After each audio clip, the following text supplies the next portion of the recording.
Ang nakaraan, nang hamon ulit ng isa pang laban si Babel kay Joshua at pumayag naman si Joshua sa kanyang hamon. Sa huli ay natalo ni Joshua si Babel at wala na itong nagawa kundi ang umiyak na lang. Nagkakilala rin si Cheryl at Joshua ngunit hindi nagustuhan ni Joshua si Cheryl at pinaalis niya ito. Ang pagpapatuloy, nagsimula ang chapter na ito sa Duke Agnes Large Training Hall. Makikitang unti-unti nang dumadating ang mga centurion sa training hall sa kadahilanan na ipinatawag silang lahat ng isa sa mga Crimsonite na walang iba kundi si Cain sa pag-uutos din mismo ni Joshua. Tumingin ka dito, Rolls. Nasaan na sila ni Gort at Royd? Tawag at tanong ng isang kasamahan na centurion ni Rolls sa kanya. Napalingon naman si Rolls sa kanila. Sinabi nila na sila ay natalo kay Joshua. Totoo ba yun? Tanong ng isa pang centurion kay Rolls. Nagulat naman ang dalawa sa pag-iwas ni Rolls sa mga tanong nila at hindi ito sumagot. Buwisit ka, naging kakaiba ka nitong mga nakaraang araw. Palagi ka na lang tahimik, sabi ng isang centurion na nasa kaliwa. Masyado nilang binubuli si Joshua. Nagkaroon ba sila ng isang uri ng sakit mula sa kanya? Sabi at tanong ng isa pang centurion na nasa kanan. Anuman, sino ang tumawag sa mga centurion para magtipon-tipon? Sabi nila ay isang knight na mula sa The Crimson Knight Order. Ang pagsasanay daw ngayong araw na ito ay magiging mahirap. Tugon ng kasama niyang centurion. At biglang may nagsalita, attention, at napalingon silang lahat. Si Knight Cain mula sa The Crimson Knight Order ay nandito na. Si Cain pala na may hawak na sibat at Joshua ang dumating. Ano, ang batang yan ay si Joshua? Gulat na sabi ng mga centurion nang makita nila si Joshua na kasama si Cain. Ano ang ginagawa ni Master Joshua dito? Tanong ni Rolls sa kanyang pag-iisip na makikitang nanginginig ito sa takot nang makita niya si Joshua. Siya ang magpapatakbo ng pagsasanay ngayong araw na ito. Tutulungan niya kayong lahat, sigaw na sabi ni Cain at humarap na si Joshua sa mga centurion. Ako si Joshua von Agnes at ako ay naatasan na sanayin kayong lahat. Sigaw na sabi ni Joshua. Napanganga naman sa gulat ang mga centurion at hindi makapaniwala sa kanilang narinig mula kay Joshua. Kayong lahat, bilang isang centurion ni Duke Agnes. Kayo ay magiging mga commanding officer na mamumuno sa vanguard. Pero bago kayong makarating sa ganoong posisyon, ang inyong sariling kakayahan ang pinakamahalaga sa lahat. At sa kadahilanang yon, ako mismo ang huhusga sa inyong mga lakas ngayong araw na ito. Sumugod kayong lahat sa akin. Sabi ni Joshua sa lahat ng mga centurion. Hindi naman makapaniwala ang mga centurion sa sinabi ni Joshua sa kanila at akala nila nagbibiro lang ito. Ano, seryoso ka ba, young master? Nagbibiro ka lang, di ba? Tanong ng mga centurion kay Joshua. Napabulong naman si Cain kay Joshua. Seryoso ka ba talaga, young master? Kahit na ikaw ang young master, ang labanan ng mga centurion ay magiging. Hindi na nakapagtapos ng pagsasalita si Cain dahil tiningnan siya ni Joshua. Okay lang ba ito? Masasaktan ka lang kung itutuloy mo ito. Tama yan. Kahit na ikaw ang young master. Ito ay isang insulto para sa amin. Sabi at tanong ng dalawang centurion kay Joshua at bigla namang kinuha ni Joshua ang kanyang sibat mula kay Cain. Makikitang lumapit na si Joshua sa mga centurion bitbit ang sibat nitong dala. Ganyan din ba ang iniisip mo? Tanong ni Joshua kay Rolls habang nakatutok ang sibat nito sa kanya. Nagulat naman si Rolls. Ano, hindi. Siyempre hindi ko magagawang isipin yon. Nanginginig at takot na sagot ni Rolls kay Joshua. Tumahimik ka. Pagkatapos kong makita ang mga reaksyon ng mga centurion, mukhang hindi mo sinabi sa kanila kung ano ang sinabi ko sa iyo. Galit na sigaw ni Joshua kay Rolls. At biglang lumuhod si Rolls sa harap ni Joshua at nakayuko ang ulo nito sa sahig. Patawarin mo ako, young master. Pakiusap, patawarin mo ako. Nagmamakaawang sabi ni Rolls kay Joshua. Hindi na kita mapapatawad sa pangalawang pagkakataon. Kahit na ang kamatayan ay angkop na kaparusahan para sa ginawa mong kasalanan sa pananakot sa aking ina. Ay binigyan pa rin kita ng isang pagkakataon. Ngunit sinayang mo ang isa pang pagkakataon sa iyong sarili. Gusto mo bang matulad sa kanila ni Royd at Gort? Galit na sabi at tanong ni Joshua kay Rolls. Nasaksihan naman ito ng iba pang mga centurion at hindi sila makapaniwala. Iyon ba ang rason kung bakit wala dito sina Royd at Gort? Talaga bang tinapos na sila ni young Master Joshua? Tanong ng dalawang centurion. Pakiusap, bigyan mo pa ako ulit ng isa pang pagkakataon. Pakiusap, young Master Joshua. Nagmamakaawa na sabi ni Rolls kay Joshua. Wala nang pangalawang pagkakataon, pero kahit papaano ay pinapayagan kitang panatilihin ang dangal mo bilang isang centurion ni Duke Agnes. Hugatin mo at ilabas ang iyong espada. Kung magagawa mong manalo sa akin, kakalimutan ko ang lahat ng ito, sabi ni Joshua kay Rolls. Nabigla naman si Rolls at napaisip. Tama yan, kung mamamatay man ako sa alinmang paraan, at least lumaban ako ng tama. Sabi ni Rolls sa kanyang pag-iisip at makikitang hinawakan at huhugutin na nito ang kanyang espada. Ang makakalaban ko ay isang bata. Baka manalo ako kung gagalingan ko, sabi ni Rolls sa kanyang pag-iisip at bigla nitong inatake si Joshua. Napangiti naman si Joshua at nag-counter-attack ito kay Rolls gamit ng kanyang sibat na pinalilibutan ng mana. Nataman si Rolls sa pag-counter ni Joshua at tumalsik ito ng napakalakas at bumangga ang katawan nito sa pader at makikitang wala na itong malay na nakasandal sa pader at punit-punit na ang damit. Nagulat naman ang isang centurion. Talagang gumagamit siya ng mana. Gulat na sabi ng isang centurion sa kanyang pag-iisip at hindi makapaniwala sa kanyang nakita. Makinig kayo, ang husgahan ng inyong kalaban base lamang sa panlabas nitong anyo ay haantong sa inyong kamatayan sa lugar ng labanan. Kung meron sa inyo ang nagdududa sa aking lakas na taglay, mangyaring lumapit kayo dito at subukan ninyo ako ulit. Sigaw na sabi ni Joshua sa mga centurion. Makikitang may isang centurion ang lumapit at napalingo naman si Joshua sa kanya. Nilagay nito ang kanyang kanang kamay sa dibdib at isinirado nito ang kanyang kamay at lumuhad sa harap ni Joshua na nagpapakita ng paggalang. Ang 23rd centurion ay binabati kayang Master Joshua, sabi ng isang centurion. At sumunod na rin ang iba pang mga centurion. Ang 35th, 43rd, 13th at ang 65th centurion. Makikitang napangiti naman si Cain sa likod na nakatingin kay Joshua at labis itong napahanga sa kanya. Talagang hindi kanya bibiguin. Simula ngayon ay tutulungan kita sa abot ng aking makakaya, aking Panginoon. Nakangiting sabi ni Cain sa kanyang pag-iisip at natutuwa sa mga nangyayari ngayon kay Joshua. Lumipat ang eksena kay Cheryl sa loob ng guest room ni Duke Agnes at makikitang nalulungkot ito na tila bang may iniisip ito. Nalulungkot pala siya dahil sa sinabi ni Joshua sa kanya. At biglang may bumukas ng kanyang pintuan at makikita si Cox pala ang dumating na tila bang may sasabihin itong napaka-importante kay Cheryl. Nabalitaan ko na malapit nang dumating ang Royal Knight Order dito. Sigaw na sabi ni Cox kay Cheryl. Hindi naman interesado si Cheryl sa balitang ito at humiga na lang ito ulit sa kanyang kama. Sinabi ko naman sa iyo na iwanan mo akong mag-isa, sabi ni Cheryl kay Cox. Princess, meron bang may bumabagabag sa iyo? Mukhang nababahala ka simula kaninang umaga. Ano ba ang nangyari? Tanong ni Cox kay Princess Cheryl at sinigawan siya nito. Cox, ang sabi ko, iwanan mo akong mag-isa. Kalimutan mo na yan. Ano ba ang inutos sa iyo ng aking ama? Sigaw na sabi at tanong ni Cheryl kay Cox. Nabigla naman si Cox nang marinig ang tanong ni Cheryl sa kanya. Nakalimutan ko na ang utos ng aking Panginoon. Sabi ni Cox, huwag mong kalimutan kung bakit tayo nandito. Sabi ni Cheryl, paumanhin, uunahin ko munang sundin ang ipinag-uutos ng aking Panginoon. Sabi ni Cox at isinarado na ang pintuan ng kwarto at umalis na. Ang sakit naman nito. Gusto kitang makita, malungkot na sabi ni Cheryl habang yakap-yakap nito ang kanyang laruan. Lumipat ang eksena sa opisina ni Duke Agnes. At makikitang nakaupo si Duke Agnes habang tinatanong nito si Joshua tungkol sa nangyari sa training hall. Pinarusahan mo ang isang centurion?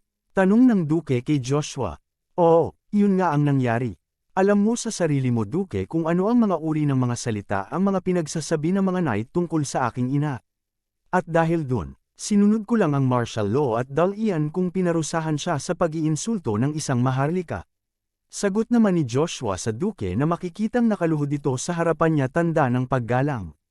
Alam ko na noon pa, kung ako ang nasa kalagayan niya, siguradong hinati ko na siya sa pamamagitan lang ng isang paghampas ng aking espada.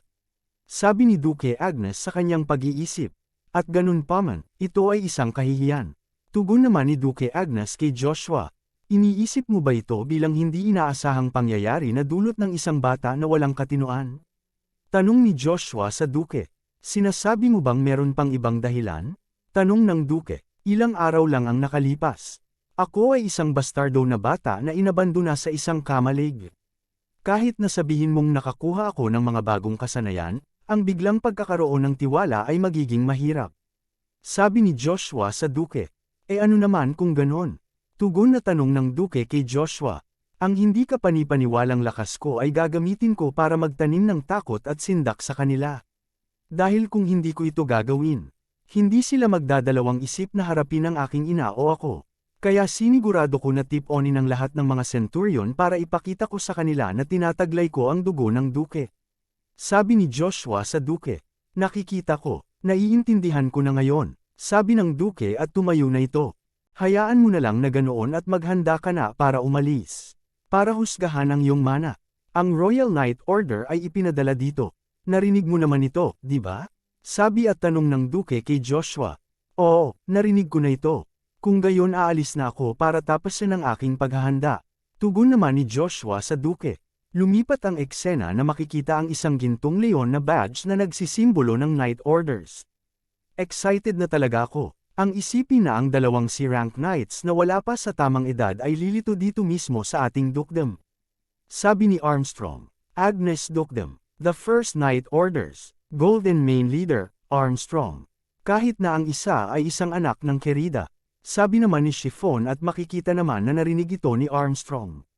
Galit ka ba dahil nanganganib ang posisyon mo simula nung natalo si Young Master Babel ni Young Master Joshua? Nakangiting tanong ni Armstrong kay Chiffon na parang iniinis niya ito.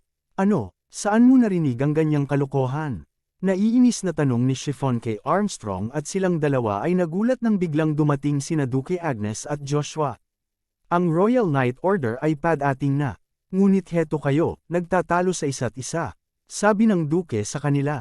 Nagpakita naman kaagad sila ng kanilang paggalang sa Duke.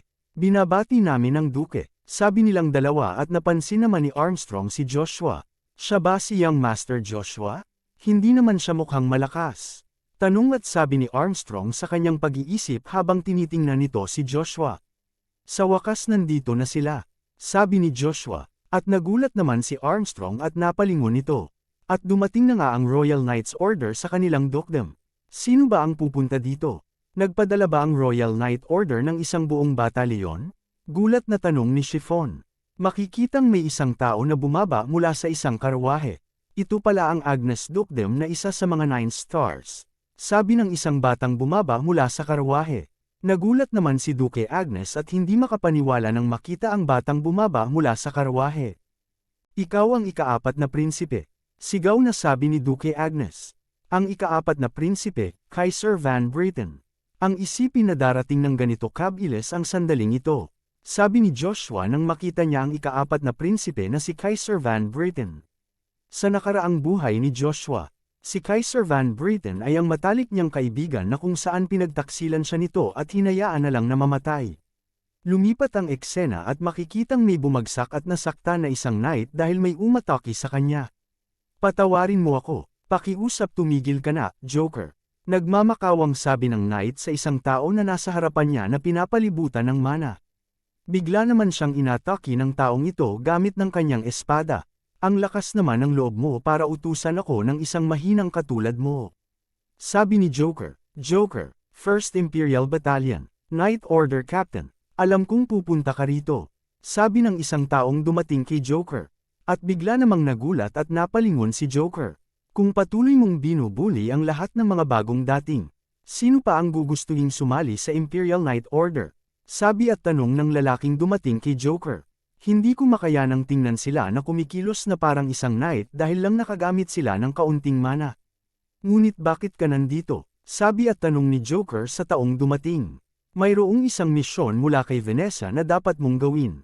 Sagot naman ng lalaking dumating kay Joker.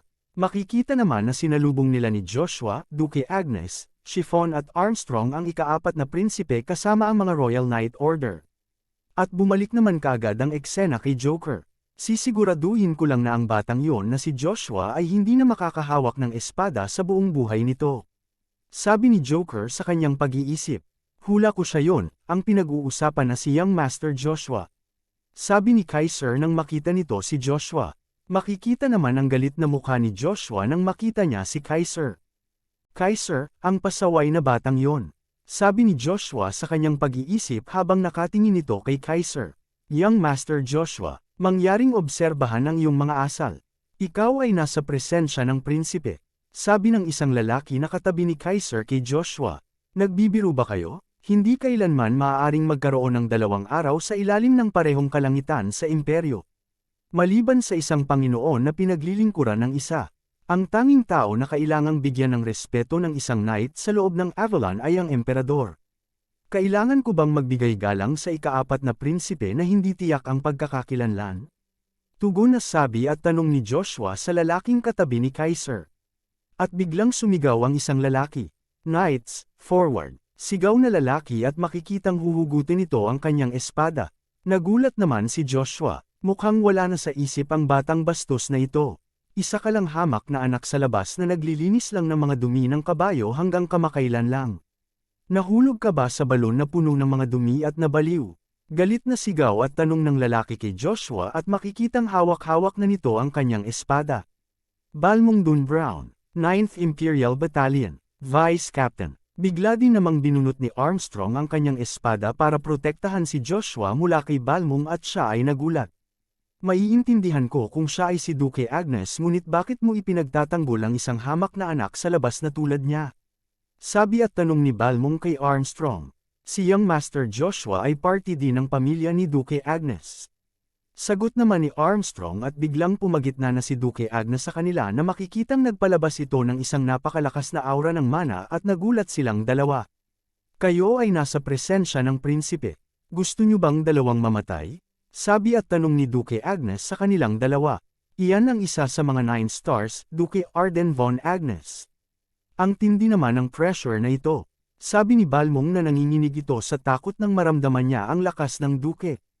Tiningnan naman ni Duke Agnes si Joshua at sinabing, ikaw ay nagpadalos-dalos ng pagkilos. Humingi ka ng paumanhin sa prinsipe. Sabi ng Duke kay Joshua. Okay lang yon. Tama naman siya. Tugon naman ni Kaiser. Makikita naman na nag-aalala ang katabi nitong lalaki sa kanya. Pero prinsipe, ito ay isang kaganapan na kung saan ang lahat ay magbibigay pansin sa iyo. Kung magkaroon ng problema dahil dito, maaaring mawala ang autoridad ng imperial na pamilya. Sabi ng lalaki kay Kaiser, Sir Evergrande, ako ay magiging katawa-tawa lamang kung ako ay magpapadala sa aking sariling pagmamataas sapagkat ako ay ang ika-4 na prinsipe lamang na walang kapangyarihan. At gaya nga ng sinabi niya, ang tanging tao na karapat-dapat na tratuhin ng may paggalang ng mga knight ay ang emperador at ang mismong emperador lamang. Sabi ni Kaiser Van Britten at lumapit ito kay Joshua. Okay lang ako, kaya sana ay huwag mo nang pansinin itong mga imperial knights. At dapat ding mapatunayan ng mga knight na kaya nila. Sigurado akong alam niya kung gaano kawalang kwenta ang mga salita ng isang knight. Na puro lang salita at walang laman din. Sabi ni Kaiser na nakaharap kay Joshua. Gaya nga ng dati, may mga paraan siya ng pananalita para baliktarin ang mga sitwasyon sa paligid. Ngunit hanggang doon na lang ang magagawa mo. Ito ay magiging iba sa buhay na ito. Pupugutan kita ng ulo sa oras na kung saan ka pinakamahusay. Sabi ni Joshua sa kanyang pag-iisip at nagsalita ito. Palagi akong handa. Tugon ni Joshua kay Kaiser. Ang yabang mong bata ka. Hanggang sa huli ay naging bastos ka pa rin sa prinsipe. Galit na sigaw ni Joker kay Joshua. Prinsipe, maaaring lumampas na ako sa aking mga hangganan dito ngunit nais kong hilingin na hindi pansinin ang pagkakakilanlan ng mana sa pagkakataong ito. Gusto kong makita ng sarili kong mga mata kung nagtataglay ba siya ng mga kakayahan na nagpapahintulot sa kanya na kumilos sa ganitong paraan. Sabi ni Joker kay Kaiser. Para sa kanyang kaligtasan, kumpara sa akin, ang kanyang seguridad ay kulang. Ikaw, Sir Joker, na mas mataas pa sa expert B rank ay maaaring mas makakatulong sa kanya. Tugon ni Kaiser kay Joker. Salamat. Sa ganoong kaso, gagawin ko ang isang mahusay na trabaho para tingnan ng mabuti ang mana identification process ni Young Master Joshua. Tugon ni Joker kay Kaiser na para bang may binabalak itong masama. Lumipat ang eksena sa Duke Agnes Big Training Ground at makikitang nasa gitna na sina Joker at Joshua habang nakatingin naman sa gilid na nakaupo sina Duke Agnes at kasamahan nito at si Prince Kaiser Van Britten at ang mga kasamahan din nito. Niloloko mo ako ngayon? Isang steel pole. Mukha bang isang laro lang ito para sa'yo? Tanong ni Joker kay Joshua nang makita niya na sa halip ay espada ang gagamitin nito ang ginamit niya ay isang steel pole. Minamaliit mo ba ang lahat dahil lang sa sinasabi ng mga tao sa paligid na medyo talentado ka? Hanggang sa lalaitin mo ang prinsipe at ang Imperial Knight Order. Sabi ni Joker kay Joshua. Napakadaldal mo talaga. Sa palagay ko ang mga Imperial Knight ay pinili batay sa kung gaano sila kahusay magsalita. Nakangiting tugon ni Joshua kay Joker na parang iniinsulto niya ito. Sisiguraduhin kung pagsisisihan mo ang mga sinabi mo. Alam mo naman siguro kung paano magpapatuloy ang pagsusulit, di ba? Lalabanan mo ako at ako ang magdedesisyon kung kaya mo bang gumamit ng mana o hindi. Sabi ni Joker na pinapalibutan nito ng mana ang kanyang hawak na espada. At bigla naman siyang nagulat nang inatake siya kaagad ni Joshua gamit ang steel pole bilang sandata nito. Nasangga naman ito ni Joker gamit ang kanyang espada. Anong klaseng mana ito? Ito ay napakabigat. Sabi ni Joker nang maramdaman niya ang kakaibang mana ni Joshua. Ngunit kahit ganoon, ito ay wala kundi isang laruan lang. Kailangan ko lang mapalapit ang distansya sa pagitan natin at tapos ka na. Sigaw na sabi ni Joker at sumugod ito papalapit kay Joshua. Karamihan sa mga taong nakakaharap ko ay iniisip na ako ay tapos na kung isasara nila ang distansya sa pagitan namin. Ngunit nalampasan ko na ang kahinaan na yun sa pagsasanay noon pa man. Nakangiting sabi ni Joshua sa kanyang pag-iisip at bago pa man makalapit sa kanya si Joker ay mabilis nitong inihampas ang kanyang sandata at nasangga naman ito ni Joker. Makikitang sinubukan ulit ni Joshua na atakihin si Joker ngunit mabilis din namang na-counter ito ni Joker gamit ang isang slash attack. Napahanga naman si Prince Kaiser sa labanan nila ni Joker at Joshua. Kahanga-hanga, ang isipin na kaya niya makipagsabayan sa isang B-rank knight sa ganyang edad. Papuring sabi ni Kaiser kay Joshua habang nanunood ito sa gilid. Aking prinsipe, mukhang ganoon nga ang nangyayari ngunit nililimitahan lang ni Joker ang kanyang sarili sa paggamit lamang ng mga kakayahan ng isang C-rank. Sabi ni Balmong sa prinsipe, kung hindi pagbabasihan ng mana. Si Joshua ay lamang pagdating sa mga techniques. Anong meron sa spear technique na yon? Hindi ko pa ito nakikita noon. Sabi ni Balmong sa kanyang pag-iisip at napahanga din sa mga technique ni Joshua. Makikita naman na nasasangga lahat ni Joker ang mga atake ni Joshua. Buwisit, kung magpapatuloy ito, ang pagsusulit ay matatapos na at kung mangyayari yon, si Vanessa mismo ang paputol ng ulo ko. Wala na akong pagpipilian. Ang magagawa ko na lang ay sumugal dito. Sabi ni Joker sa kanyang pag-iisip at mukhang nag-aalala ito. Gaya ng inaasahan bilang isang B-rank. Siya ay nasa ganap na naiibang antas kaysa kay Babel. Pahirap ng pahirap kontrolin ang mana ko. Ang holy power at ang aking mana ay parang nagngangalit na. Sabi ni Joshua sa kanyang pag-iisip habang tuloy sa pag-atake nito kay Joker. Makikitang nag-counter-attack si Joker at hinampas ng malakas ang espada nito. Nagulat naman si Joshua at mabuti na lang ay nasangga niya ito. Ang tanging tao lang na makakatalo sa akin ngayon ay si Agnes. Ngunit mas mabilis ako sa ganitong distansya. Sabi ni Joker sa kanyang pag-iisip at mabilis itong umatake gamit ang kanyang espada na napapalibutan ng mana at makikitang siya ay biglang nasa likuran na ni Joshua. Nasangga naman ito ni Joshua ngunit hindi na kaya na ng katawan nito ang malakas na mana na ginamit ni Joker sa pag-atake at napasukan ng dugo si Joshua.